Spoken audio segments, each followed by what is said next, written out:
पूर्वी दिल्ली के जगतपुरी इलाके में बीजेपी के प्रत्याशी हर्ष मल्होत्रा के समर्थन में महाराष्ट्र के डिप्टी सीएम देवेंद्र फडणवीस ने जमकर साधा निशाना। आप पार्टी और पाकिस्तान पर साधा निशाना।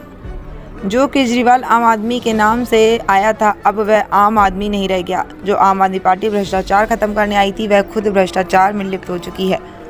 और ये पार्टी अब आम आदमी पार्टी नहीं, ये पार्टी अब अकेला अरविंद पार्टी हो गई है।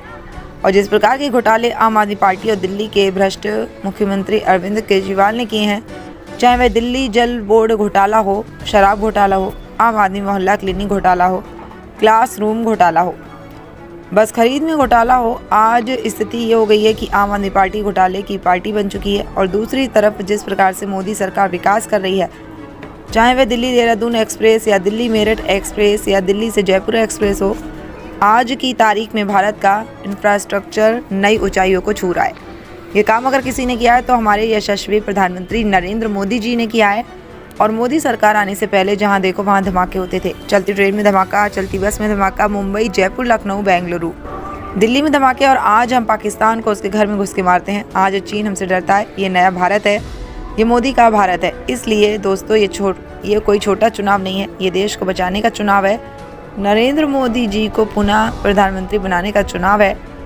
ये चुनाव भारत को विकसित भारत बनाने का चुनाव है। इसलिए पूर्व दिल्ली लोकसभा प्रत्याशी श्रीमान हर्ष मल्होत्रा जी को भारी मतों से जिताइए। के लिए आया हूँ।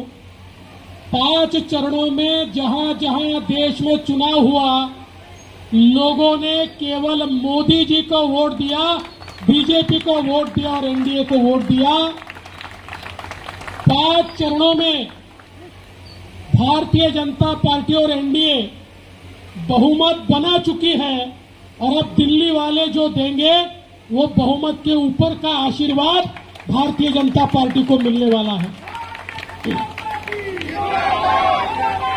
जैसे हर्ष भाई साहब बता रहे थे, इस चुनाव में अब ऐसी परिस्थिति है जैसे महाभारत के युद्ध में परिस्थिति हमने देखी थी।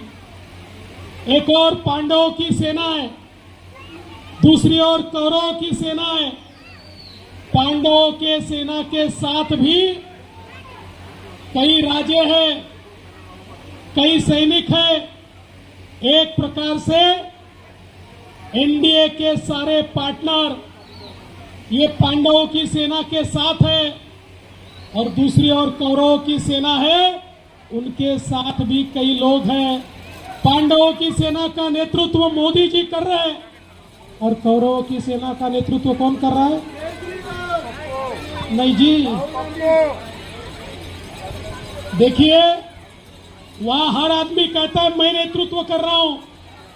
राहुल गांधी कहते हैं मैं नेता हूं, केजरीवाल कहते हैं मैं नेता हूं, ममता दीदी कहती है मैं नेता हूं, लालू जी का बेटा कहता मैं नेता हूं, मुलायम सिंह का बेटा कहता मैं नेता हूं, स्टालिन कहता मैं नेता हूं, हमारे शरद पवार जी कहते मैं नेता हूं, उद्धव ठाकरे कहते मैं नेता हूं।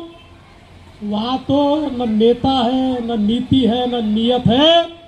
दोस्तों, हमने उनको सवाल पूछा, अरे हमारा तो तय है, हमारी सरकार आएगी, हमारे प्रधानमंत्री मोदी जी बनेंगे, आप बताओ आपका प्रधानमंत्री का उम्मीदवार कौन है? वो बता नहीं सकते। उनके एक नेता ने कह दिया हम 5 साल में 5 प्रधानमंत्री बनाएंगे। मैंने कहा बहुत अच्छी बात है, 5 साल में 5 बनाइए। पहले ये तो बताइए पहला कैसे चुनेंगे? फिर मेरे ध्यान में आया ये लोग क्या करने वाले, अगर गलती से, इनको तो मिलने वाला है नहीं, पर समझ लीजिए गलती से अगर इनको कहा कि अपना प्रधानमंत्री का उम्मीदवार चुनो, एक कुर्सी बीच में रखेंगे। हम सबने बचपन में संगीत कुर्सी खेली होंगी, म्यूजिकल चेयर।